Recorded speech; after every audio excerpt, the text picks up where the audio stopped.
Sans plus attendre, on va commencer parce que j'ai quand même une bonne étude de ce que Stéphane m'avait dit. Il va falloir que je parle de manière concise. Alors, je voulais commencer en fait en vous partageant mon écran. On va écouter un petit vidéo qui est fait par Projet Biblique. Et donc, ça offre un résumé du livre de Josué en 8 minutes. Donc, je vais vous partager ça.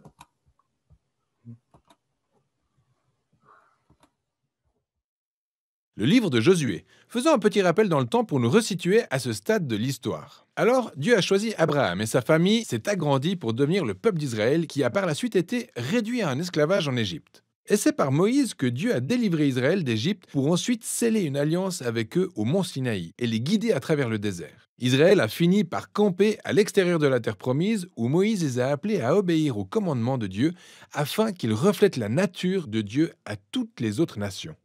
Le livre de Josué reprend juste après la mort de Moïse, au moment où Israël s'apprête à entrer en terre promise. Le récit de Josué se structure en 4 phases principales. Tout d'abord, Josué conduit Israël jusqu'en terre promise. Et une fois sur place, il se heurte à une farouche hostilité de la part des Cananéens qui se soldera par une série de batailles contre eux. Après toute leur victoire, Josué répartit les parcelles de la terre promise selon l'héritage prévu pour les 12 tribus. Et le livre s'achève sur les derniers discours que Josué adresse au peuple.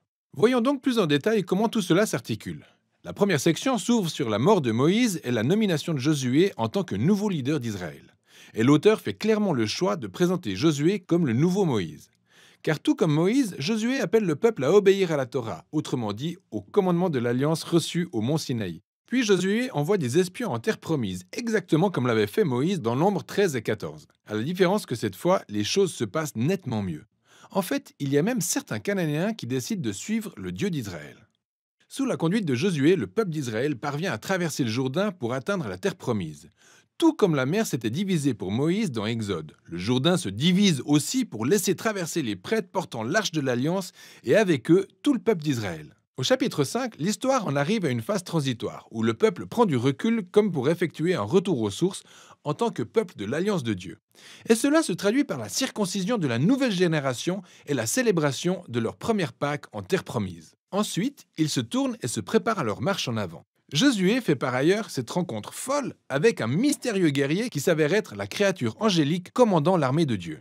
Et Josué lui demande : « Es-tu de notre côté ou du côté de nos ennemis ?» L'ange guerrier répond : « Aucun des deux. » Ce qui montre que la vraie question ici est de savoir si Josué est du côté de Dieu. Il est clair que toute cette histoire dépasse le cadre du combat entre Israël et les Cananéens, car c'est en fait la bataille de Dieu lui-même menée selon son propre plan, où Israël pourra jouer un rôle de spectateur ou même de supporter, ce qui conduit à la section suivante. Celle qui répertorie toutes les histoires liées au conflit qu'Israël a mené contre les différents groupes cananéens. La première partie raconte en détail le déroulement de 2 batailles. Elle est suivie par une série de courts récits condensant des années de bataille en quelques résumés. Alors les 2 premières batailles sont contre Jéricho, puis Haï. Elles mettent en lumière le contraste entre la fidélité de Dieu et la défaillance d'Israël. À Jéricho, le rôle d'Israël est simple : rester d'une passivité absolue. Ainsi, il se laisse mener en musique tout autour de la ville pendant 6 jours par la présence de Dieu dans l'arche. Et à l'exemple de Rahab qui s'est tournée vers le Dieu d'Israël, peut-être que les habitants de Jéricho feront de même, qui sait ? Eh ben non. Au 7e jour, les prêtres sonnent les trompettes, et là, les murailles s'écroulent, menant Israël à une victoire spectaculaire. La morale de l'histoire est que Dieu est celui qui délivrera son peuple. Israël doit simplement avoir confiance et le laisser faire. En revanche, la morale de l'histoire suivante, celle de la bataille d'Haï, montre l'effet inverse. D'abord, il y a cet Israélite nommé Akan. Parmi les biens de Jéricho dévoués à l'Éternel, donc devant appartenir à Dieu seul, Akan en vole quelques-uns et ment à ce sujet. C'est vraiment bas comme tentative, après tout ce que Dieu a fait pour Israël. Suite à ça, Israël va au combat contre la ville d'Haï et y subit une cuisante défaite. C'est seulement après s'être humblement repenti et avoir sévèrement puni le péché d'Akan qu'Israël remporte la victoire. Ces 2 histoires sont placées au tout début pour souligner un principe majeur. Pour qu'Israël hérite de la terre promise, ils doivent être obéissants et se fier aux commandements de Dieu, parce qu'ils n'auront droit à aucun traitement de faveur. La deuxième partie de cette section s'ouvre sur les Gabaonites, un groupe de Cananéens qui fait exactement comme Rahab le choix de se tourner vers le Dieu d'Israël pour faire la paix avec Israël. Contrairement à tous les rois cananéens qui commencent à tisser des alliances et des coalitions dans le but de détruire Israël. En retour, Israël entre en guerre contre eux et remporte une victoire écrasante. Cette section se boucle sur une liste récapitulative de toutes les victoires remportées par Moïse puis par Josué. Alors, faisons une courte pause, car il se peut que ces histoires et leur degré de violence vous surprennent et même vous dérangent. Si vous êtes un disciple de Jésus, vous devez vous demander, Jésus n'a-t-il pas dit d'aimer ses ennemis? Pourquoi Dieu déclare-t-il la guerre ici? La première question à nous poser est, pourquoi les Cananéens? En fait, les raisons principales sont précisées plus tôt dans l'histoire de la Bible. D'un point de vue moral, la culture des Cananéens était devenue extrêmement corrompue, en particulier concernant le sexe. Vous pouvez consulter Lévitique chapitre 18. Et les sacrifices d'enfants étaient une pratique très courante chez eux. Vous pouvez voir Deutéronome chapitre 12. Et Dieu ne voulant pas que de telles pratiques influencent Israël, la seule solution était que les Cananéens quittent le territoire.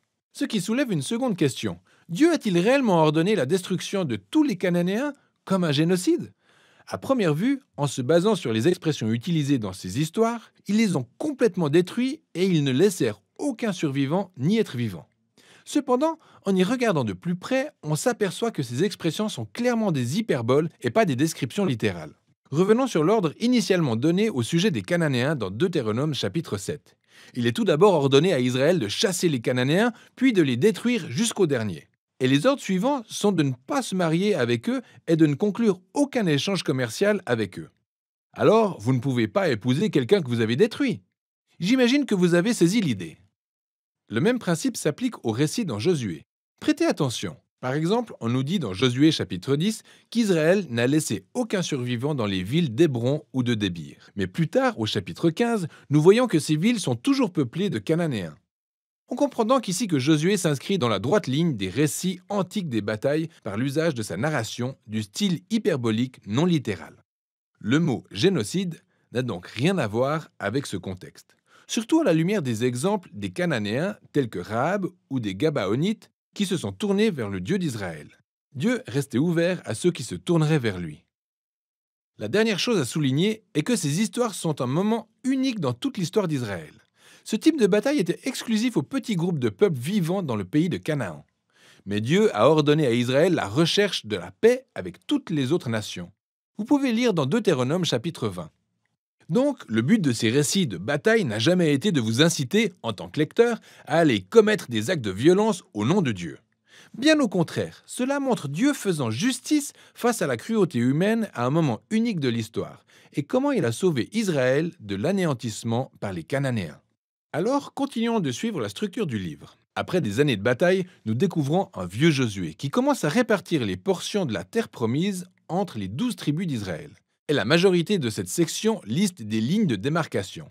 Et très honnêtement, c'est assez ennuyeux. C'est comme lire une carte sans aucune photo. Mais pour les Israélites, ces listes étaient d'une importance capitale. C'était l'accomplissement de très anciennes promesses de Dieu à Abraham, selon lesquelles ses descendants hériteraient de la terre promise. Et là, tout était en train de s'accomplir au détail près, ce qui nous conduit à la dernière section.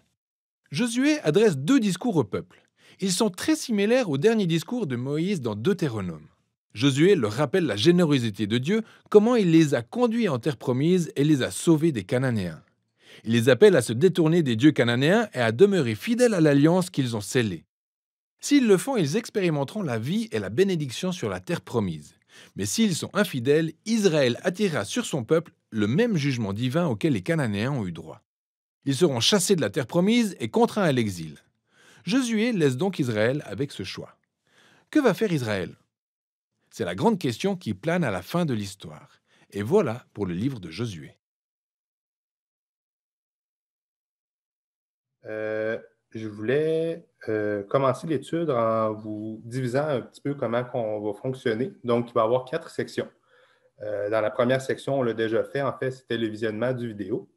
Pour la deuxième section, on va regarder les questions plus générales sur le livre de Josué. Donc, la question de l'auteur, la date de rédaction, les thèmes, le sujet du livre en général. Pour la troisième section, on va regarder la portée christologique, donc comment est-ce que le livre de Josué est traité dans le Nouveau Testament et qu'est-ce qu'on peut voir comme... excusez, mon petit bébé commence à pleurer, mais Kim va y aller. Donc, c'est ça, la portée christologique du livre. Et pour la dernière section, on va regarder des applications concrètes du livre. Qu'est-ce qu'on peut retirer, nous, pour le 21e siècle dans notre vie. En passant, pour le petit vidéo, si jamais vous l'avez aimé, ils offrent pratiquement tous les livres de la Bible, là, des petits vidéos résumés comme ça de 5 à 10 minutes. Donc, ça peut être intéressant pour visionner ou bien pour enseigner vos enfants et petits-enfants. Alors, pour la question de l'auteur du livre, probablement que si on faisait un vote aujourd'hui avec vous pour savoir qui a écrit le livre de Josué, la plupart des personnes me répondraient Josué. Et vous n'auriez pas nécessairement tort. Par contre, la question est un petit peu plus complexe que ça. Si on fait une lecture attentive du livre de Josué, ce que vous allez probablement faire au cours de l'année si vous faites le défi lecture de la Bible en une année, vous allez peut-être remarquer une expression qui revient à quelques reprises dans le texte, jusqu'à aujourd'hui ou jusqu'à ce jour. Donc, on va regarder premièrement dans Josué 4.9, si vous voulez tourner dans votre Bible.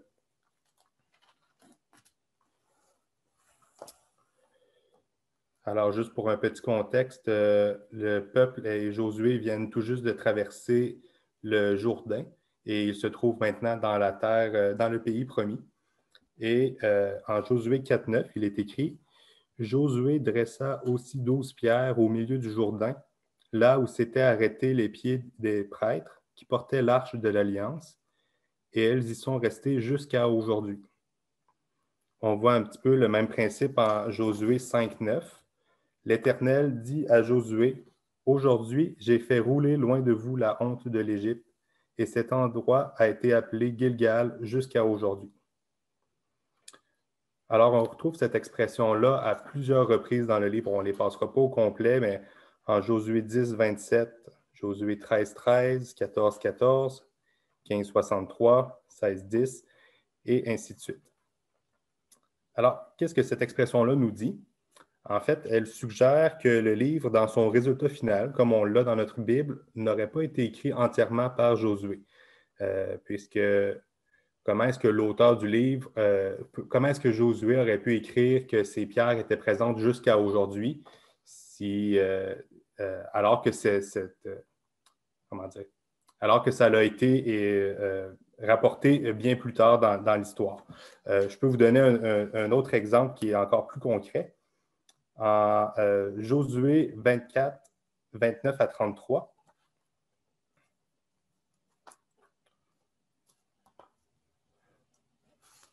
on peut lire « Après ces choses, Josué, fils de Nun, serviteur de l'Éternel, mourut, âgé de 110 ans. On l'ensevelit dans le territoire qu'il avait eu en partage, à Timnath-Sérac, dans la montagne d'Éphraïm, au nord de la montagne de Gaash. Israël servit l'Éternel pendant toute la vie de Josué et pendant toute la vie des anciens qui survécurent à Josué et qui connaissaient tout ce que l'Éternel avait fait en faveur d'Israël.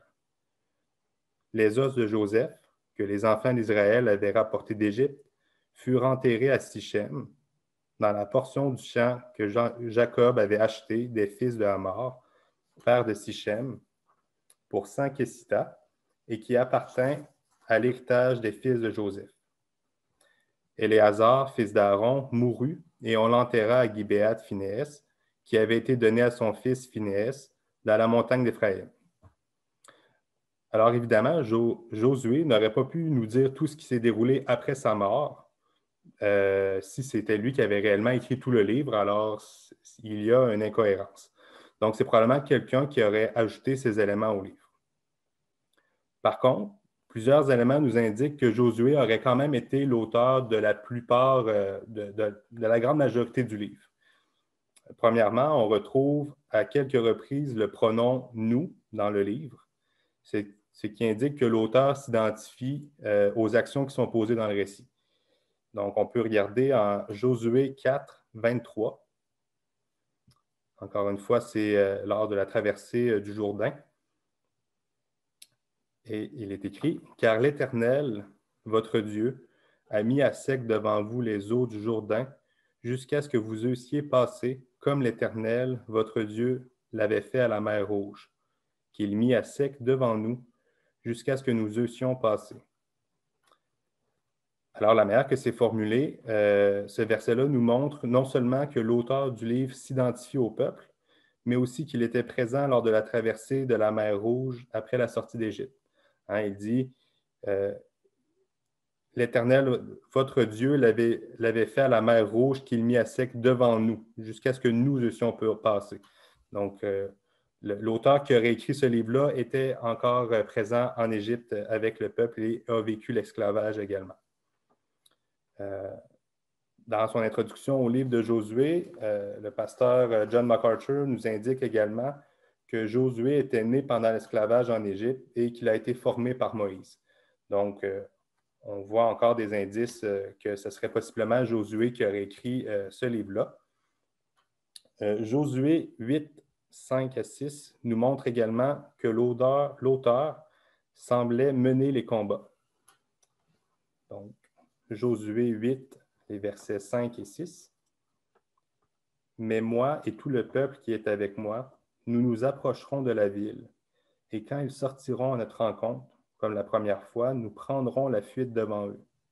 Ils nous poursuivront jusqu'à ce que nous les ayons attirés, loin de la ville, car ils diront, « Il fuit devant nous comme la première fois. » Et nous fuirons devant eux.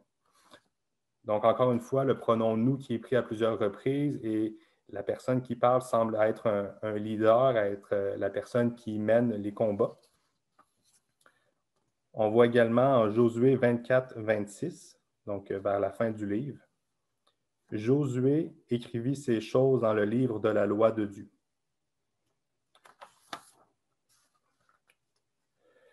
Un autre élément qui peut, encore une fois, nous pointer vers Josué comme étant l'auteur du livre de la grande majorité, en fait, c'est que dans la tradition juive, donc dans le Talmud, c'est également Josué qui est identifié comme étant l'auteur. Donc, c'est un témoignage de plus. Ce n'est pas une certitude à cause que ça vient du Talmud, mais c'est un témoignage de plus. Donc, pour ne pas faire peur à tout le monde, là, c'est important de noter que les activités rédactionnelles, comme que je viens de parler, c'était très fréquent à l'époque et que les copistes, donc ceux qui retranscrivaient les textes qui étaient sur les parchemins et tout ça, ils tentaient de retranscrire le texte dans la plus grande fidélité et parfois ils rajoutaient des éléments qui étaient pertinents à l'histoire. Donc, par exemple, après tout le récit de Josué, bien, d'expliquer comment Josué est mort et comment un peu faire une conclusion de cette histoire-là, c'était pertinent. Et donc, on peut être assuré que le document final qu'on a dans notre Bible est inspiré de Dieu et qu'il n'y a pas d'erreur et on peut lui faire confiance à 100%.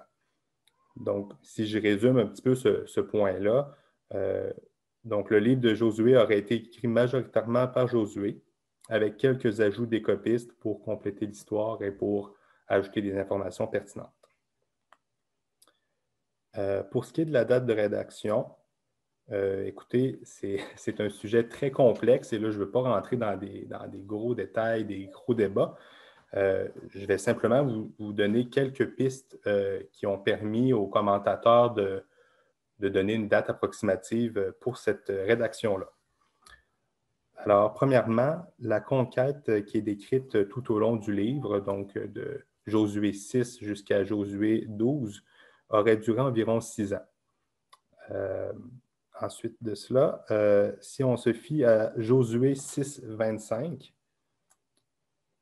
c'est écrit « Josué laissa la vie à Rahab la prostituée, à la maison de son père et à tous ceux qui lui appartenaient. Elle a habité au milieu d'Israël jusqu'à ce jour. » Donc, ce verset-là nous propose que Rahab serait encore en vie lors de la rédaction du livre. Troisièmement, Josué est décédé à l'âge de 110 ans, comme on peut le voir en Josué 24, 29.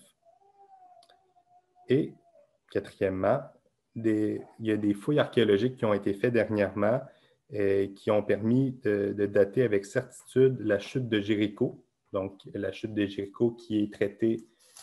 Excusez-moi, je suis en juge. la chute de Jéricho qui est traitée en Josué 6. Et c'est ça, les fouilles archéologiques ont permis de dater cette chute-là dans les environs des années 1400 avant Jésus-Christ. Donc, avec tous ces éléments-là, la plupart des commentateurs conservateurs s'entendent pour une date de rédaction entre 1405 et 1375 avant Jésus-Christ. C'est beaucoup d'informations, je sais, mais on peut se rappeler que c'est écrit au 14e siècle avant Jésus-Christ et c'est suffisant comme ça. Maintenant qu'on a passé par les détails et les parties un peu plus complexes, on va aller plus dans le concret du livre. Donc, pour ce qui est du sujet principal du livre, on ne peut pas se tromper en affirmant que c'est le pays promis. On se rappelle que le peuple est sorti d'Égypte, où ils étaient esclaves pour se promener dans le désert pendant 40 ans. On l'a vu avec Stéphane et dans les autres études, tout au long d'Exode, Lévitique, Nombre et Deutéronome. Le livre du Deutéronome se termine avec la mort de Moïse et la nomination de Josué pour être à la tête du peuple. On y voit une période de transition pour le peuple de Dieu, c'est-à-dire qu'ils traversent le Jourdain d'une manière miraculeuse, terminant par le fait même leur séjour de 40 ans dans le désert. De l'autre côté du Jourdain se trouve le pays promis tant espéré. Comme on l'a vu dans la vidéo, le livre se divise vraiment autour du sujet principal, le pays promis. Nous avons l'entrée dans le pays promis au chapitre 1 à 5, la conquête du pays promis au chapitre 6 à 12, le partage du pays au chapitre 13 à 22, et pour finir, les discours d'adieu de Josué et l'épilogue au chapitre 23 à 24. Pour ce qui est des thèmes et des particularités du livre, on doit d'abord noter le lien étroit entre ce livre et celui de Deutéronome. On voit que Dieu rappelle à Josué les promesses faites à Moïse tout au long du Deutéronome. En effet, les promesses en Josué 1, 4 à 6, je vais vous les lire. Alors, en Josué 1, 4 à 6, on peut lire « Vous aurez pour territoire depuis le désert et le Liban jusqu'au grand fleuve, le fleuve de l'Euphrate, tout le pays des Étiens, et jusqu'à la grande mer vers le soleil couchant. Nul ne tiendra devant toi tant que tu vivras. Je serai avec toi comme j'ai été avec Moïse. Je ne te délaisserai point, je ne t'abandonnerai point. Fortifie-toi et prends courage, car c'est toi qui mettras ce peuple en possession du pays que j'ai juré à leur père de leur donner. » Alors, ces promesses-là, on les retrouve également dans le livre de Deutéronome. Le début du livre, comme je l'ai mentionné tantôt, reprend directement où le livre de Deutéronome s'est terminé. Donc, la mort de Moïse et la continuité avec Josué. Josué 1 reprend exactement ce principe-là, ce qui nous montre qu'il y a clairement une continuité avec le Pentateuque. Alors, pour les thèmes, on voit qu'un des thèmes qui revient constamment dans le livre, c'est celui de la fidélité du peuple à l'Alliance. En effet, on voit dans la prise de Jéricho au chapitre 6 un exemple clé de la fidélité de Dieu lorsque son peuple lui obéit. Par contre, tout de suite après, on voit l'échec de la... Excusez-moi, c'est Arthur, il vient de se réveiller. Alors, OK. Tout de suite après, on voit l'échec de la conquête d'Aï en raison de l'infidélité d'Akan. On l'a bien vu dans la vidéo. Donc, c'est intéressant de noter que l'auteur met vraiment ces deux conquêtes-là côte à côte pour nous montrer une sorte de, comment dire, un choix devant le peuple de Dieu. C'est-à-dire que lorsqu'ils sont fidèles à Dieu, même des murailles énormes comme la ville de Jéricho sont affaissées devant le peuple et ils ont une victoire écrasante, alors qu'une infidélité d'un seul membre du peuple de Dieu mène à une défaite cuisante. Donc, l'infidélité, comme je viens de dire, c'est seulement après l'élimination d'Akan avec ses fils et ses filles que l'Éternel livre la ville d'Aï dans les mains de Josué. Donc, il y a une corrélation directe entre la fidélité du peuple et la réussite de la conquête.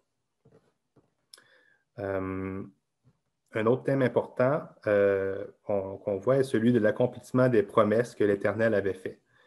Donc, rappelons-nous que le peuple sortant de l'esclavage en Égypte s'était fait promettre un pays où coule le lait et le miel.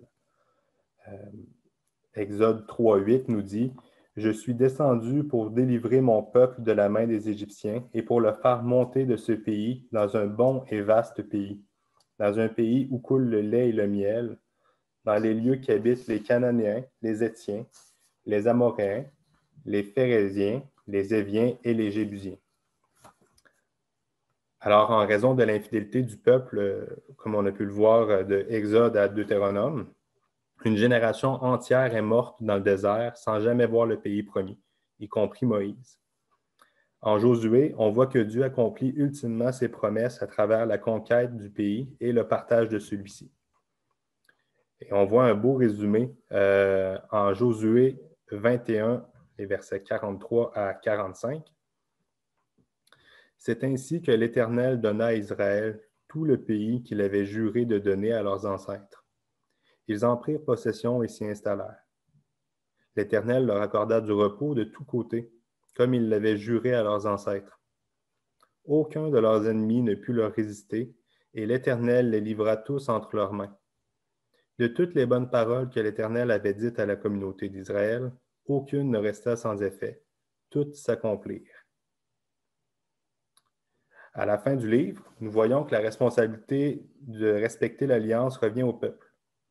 En effet, maintenant que Dieu a accompli ses promesses, il reste à voir si le peuple va continuer à lui être fidèle après la mort de leur leader Josué.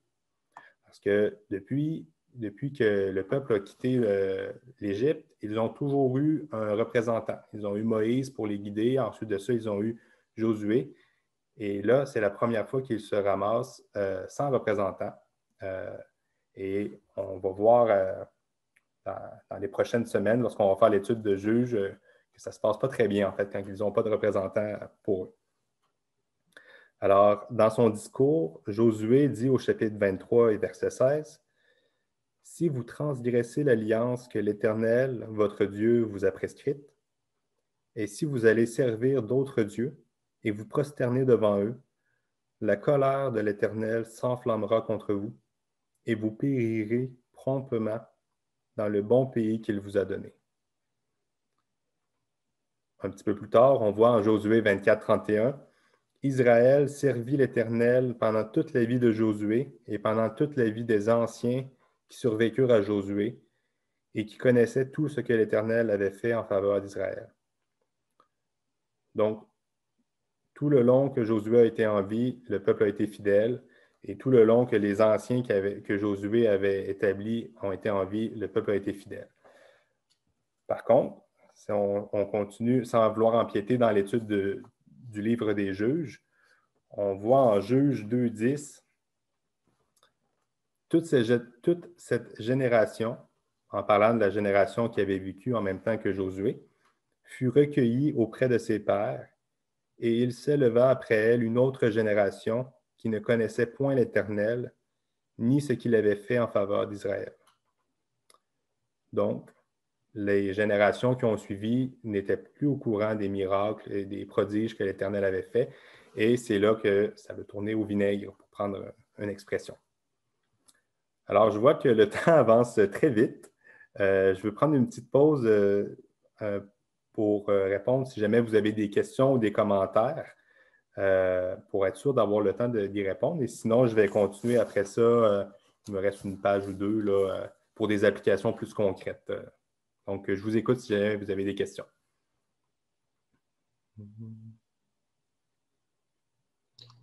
Les temps n'ont pas changé. Dans ce temps-là, c'était pour les enfants de cette génération-là, les enfants, eux, c'était le Dieu de leur père. Puis nous, ben, nos enfants, ben, c'est le Dieu de nos parents. Ils n'ont pas fait la relation que ça pouvait être leur Dieu aussi. Ça n'a pas changé. On est encore à la même place. C'est très pertinent. En fait, c'était une des applications que je voulais faire tantôt si j'avais le temps. Là. Donc, de dire que nous aussi, on a cette responsabilité-là hein, de parler de notre Dieu, mais pas juste de parler de comme si c'est notre Dieu seulement, mais de montrer à nos enfants qu'ils peuvent avoir une relation avec lui et qu'ils peuvent grandir dans leur relation avec le Seigneur. Donc, très pertinent, oui. Quelqu'un d'autre? J'aurais une question par rapport à l'historique. Oui. Tantôt, tu disais que c'était prouvé le mur de Jéricho tombé à l'époque où Josué est arrivé. Je voudrais juste savoir, c'est pas une question piège, là, Philippe. Là. Je voudrais juste savoir les notes archéologiques ou je ne sais pas, lesquelles tu dis qu'on s'entend tous maintenant pour dire que c'est à cette époque-là que le mur est tombé quand les Israélites étaient là.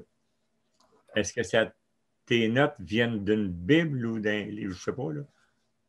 Oui, en fait, juste pour préciser, les études archéologiques ont prouvé que les murs ont été tombés au 14e siècle avant Jésus-Christ, mais les notes ne parlent pas nécessairement que les Israélites étaient là en même temps. Donc ça, nous, on le retire de notre Bible, là. Donc, avec les deux informations, on peut en conclure que c'est les Israélites qui l'ont fait. Pour ce qui est des notes, c'est dans la Bible archéologique que je les ai prises. Oui, c'est ça, celle-là, mais il y a... C'est ça que je voulais savoir parce que quand on lit ça, je te dis qu'il faut être attentif à ce qu'on lit. Hein? Oui. L'époque de bronze, les Égyptiens. OK, ben c'est beau. Entre autres, je les ai retirés. J'ai retiré cette information-là aussi d'un commentaire. Je ne me rappelle pas exactement lequel, là. En tout cas, je fonctionne avec une application Accordance et c'est une application électronique qui donne beaucoup d'informations. Je pourrais t'envoyer le lien si tu aimerais faire une étude approfondie des sources archéologiques. J'aimerais ça voir ça parce qu'on est en 2021 puis les notes viennent d'une Bible américaine qui date de 2005. Oui, je vais envoyer les notes, la référence sans faute. Non, je trouve ça le fun. Merci, Philippe.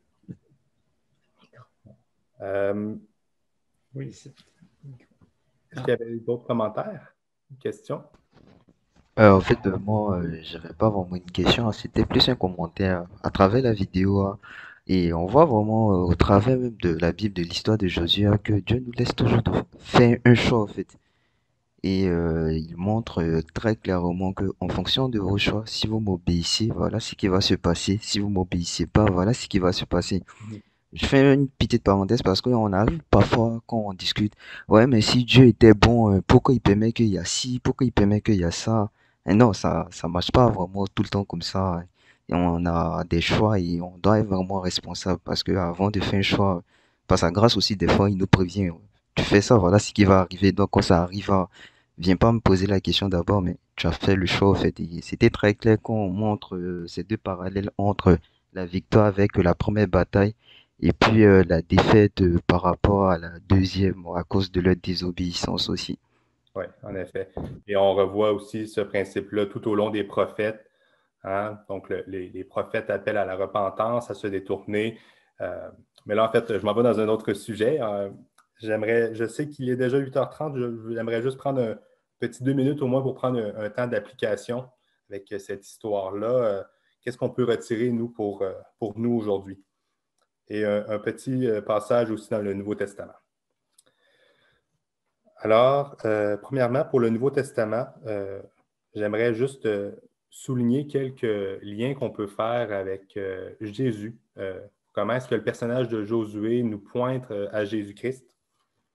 Alors, en théologie, on parle d'un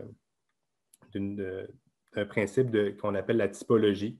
Donc, la typologie, c'est quand que plusieurs aspects d'un personnage nous pointent à Jésus. Donc, on peut voir premièrement que le nom Josué signifie l'Éternel sauve et que c'est la version hébraïque de Jesus qui est Jésus en grec. Donc, déjà, juste dans le nom, on peut voir un lien entre Josué et Jésus. Ensuite de ça, le fait que Josué a préservé la vie de Rahab en raison de sa foi. Donc, on voit ça au chapitre 2 de Josué. Ça préfigure comment Jésus est venu pour sauver non seulement les Juifs, mais également les non-Juifs qui ont eu la foi en lui. Donc, On voit, hein, on a lu tantôt que Rahab est restée en vie et a habité avec les Juifs et sa famille et tout ça tout au long de leur vie. Donc, on peut voir à travers ça comment nous, qui sommes non-juifs, ont été acceptés dans la grande famille de Dieu. On peut voir aussi comment Josué a conduit son peuple avec l'aide de Dieu dans le pays promis, tout comme Dieu nous donne la vie éternelle à travers son Fils Jésus. On peut dire que le pays de Canaan a été acheté au coût de plusieurs batailles menées par Josué, alors que notre vie éternelle a été achetée à un grand prix, le sang de Jésus, notre Sauveur. Une étude détaillée du personnage de Josué nous révélera encore plusieurs liens qui nous pointent à Jésus. Alors, je vous encourage, lorsque vous ferez votre lecture du livre de Josué, de porter une attention particulière à ces liens-là, sans nécessairement extrapoler et faire des liens qui n'ont pas lieu, mais de prendre un temps pour regarder ça dans une attitude de prière. Pour ce qui est des applications, j'en ai deux en particulier, et Marc en a déjà nommé une. On peut voir en premier en Josué 4, 6 et 7, il est écrit « Lorsque vos enfants vous demanderont un jour, que signifient pour vous ces pierres? Vous leur direz, les eaux du Jourdain ont été coupées devant l'arche de l'alliance de l'Éternel. Lorsqu'elle passa le Jourdain, les eaux du Jourdain ont été coupées, et ces pierres seront à jamais un souvenir pour les enfants d'Israël. » Alors, on voit ici l'importance de transmettre notre foi à nos enfants et même à nos petits-enfants. Ce n'est pas dit expressément dans le texte, mais on peut le voir ailleurs dans la Bible. Malheureusement, le peuple n'a pas suivi cette recommandation-là, comme on l'a pu le voir en Josué 2,10, où on voit que la génération qui suivait ne connaissait rien des miracles qui ont été accomplis par le peuple, pas par le peuple, pour son peuple. Et on voit les conséquences majeures que ça a eu pour le peuple de ne pas connaître l'Éternel. Donc, il y a eu un cycle de décadence et d'idolâtrie et de persécution énorme jusqu'à l'arrivée de la royauté. Alors, il est de notre responsabilité de parler de Dieu à nos enfants et à persévérer dans l'enseignement et la prière et de s'assurer que, comme Marc a dit, qu'ils ne voient pas nécessairement Dieu comme étant le Dieu de leurs parents, mais qu'ils puissent être au courant qu'ils peuvent avoir réellement cette relation-là avec Dieu. On peut voir également et c'est vraiment mon dernier point, après ça je vous laisse la parole et on conclut, les monuments de pierre qui sont placés dans le Jourdain et à Gilgal, lorsqu'on lit dans Josué 4 la traversée du Jourdain, et là le peuple y mettre des monuments de pierre, et ces monuments-là servaient justement à se remémorer tout ce que Dieu avait fait pour eux ce jour-là. Alors pour nous, est-ce qu'on a des ancrages solides de ce que Dieu a accompli dans nos vies? Est-ce qu'on a des situations ou des moments précis dans notre vie où on peut se tourner et dire « Oui, bien, Seigneur, je sais qu'à ce moment-là, je croyais vraiment tout lâcher, je croyais vraiment perdre espoir, et tu es venu me prendre et tu es venu me porter et tu as tout fait devant moi, tu as tout accompli. » Eh bien, cette remémoration-là qu'on peut faire de ces défis-là, de ces luttes-là qu'on a pu avoir dans le passé, ça nous permet après ça de calmer ces angoisses-là qu'on peut avoir au quotidien. Donc, de se rappeler les grandes choses que Dieu a pu faire dans notre vie ou dans la vie de nos proches, de notre Église même. Un autre? Non, il est trop tard. On peut terminer avec ça. Donc, simplement se rappeler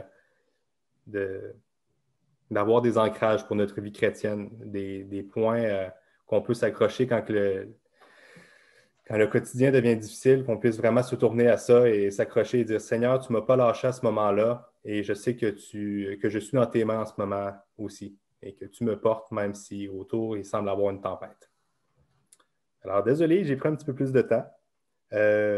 J'avais prévu prendre un petit temps de partage pour que vous donniez vos versets préférés ou des réflexions, des sections du livre de Josué que vous aimiez en particulier. Donc, libre à vous si vous voulez. Et sinon, je vous souhaite une bonne fin de soirée. Je vais laisser la parole à Stéphane pour le reste. Merci, Philippe. Et oui, si jamais vous voulez, vous avez des questions, Philippe, on peut t'appeler, on peut t'écrire. Philippe a aussi suivi un cours sur le livre de Josué, c'est ça? Il y a quelques mois? Oui, en fait, c'est un cours sur le Pentateuque et on débordait un petit peu, on traitait de Josué et Juges. Aussi. Loin d'être un expert, hein, on a pris 2 cours pour parler du livre de Josué au complet. Donc, c'était un cours très introductif, disons. C'est bien. Et c'est ça le but de cette série, c'est de nous donner une idée globale des ouvrages, des différents livres, leur auteur, leur arrière-plan, certaines leçons clés. Et merci Philippe, tu as bien fait le travail, tu as bien fait ce survol. Et on espère que ça va vous préparer pour votre propre lecture et méditation de ce livre-là lorsque vous serez rendu à Josué, qui termine avec cet appel, n'est-ce pas? Choisissez aujourd'hui qui vous voulez servir. Chaque génération, chaque individu doit se poser cette question-là. On est toujours devant des choix, l'obéissance ou désobéissance. On est toujours serviteur de quelqu'un. Soyons serviteurs de Jésus-Christ. Transmission de la foi, un autre défi que Philippe a souligné. Merci de le mentionner. C'est important. C'est un enjeu qui vient génération après génération, qui est un défi pour chacun d'entre nous. Les parallèles qui ont été mentionnés, les types, Josué qui est un type, et la grâce de Dieu qui agit à travers une prostituée qui, par la grâce de Dieu, parce qu'elle ne le méritait évidemment pas, se retrouve non seulement libérée, délivrée, mais est intégrée finalement au peuple de Dieu et est un ancêtre de David et même de notre Seigneur Jésus. On a une prostituée moabite qui se retrouve dans cette généalogie assez remarquable. Alors, merci encore Philippe pour cette présentation. La semaine prochaine, nous prenons, oui, bravo, en effet. La semaine prochaine, nous prenons une pause. Nous avons un mercredi très spécial avec l'Assemblée générale.